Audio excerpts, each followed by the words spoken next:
Элдик дипломатия өнүгүүнү максаттаган өз ара түшүнүшүү бул багытта биргелешкен долбоорлорду талкуулоо боюнча иш-чара Бишкек шаарында өттү.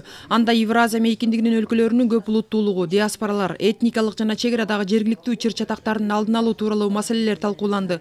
Катышуучулар коомчулукта саясий кырдаал түзүлгөн учурда элдик дипломатиянын принциптерин колдонуу мүнөздүү көрүнүш экендиги белгилешти. Мындай ыкма өткөн замандарда уруулардын, чыр-чатагы бийлердин, аксакалдардын тагыраагы элдик дипломатиянын көмөгү менен чечилип келген. Жардам катары биз ушул элдик дипломатияны пайдаланып, өзүңөр билесиңер, коңшу мамлекеттер менен артисттерибизде жолугушчу, жаштарыбызда жолугушчу, аялдар уюмдары, ошол эле спорттук делегациялар, илимпоздор, илимий изилдөөчүлөр, чыгармачыл адамдардын ошол уюмдар чогулуп, ушул жанагы мамлекеттердин ортосунда жанжалга жол бербей, ушул Борбор Азия мамлекеттеринин элдеринин ортосунда тынчтык болуп туруп, анан кандайдыр бир багытта өнүп өсөлүк бир эл болгондон кийин деп ушул багытта иш алып барылган.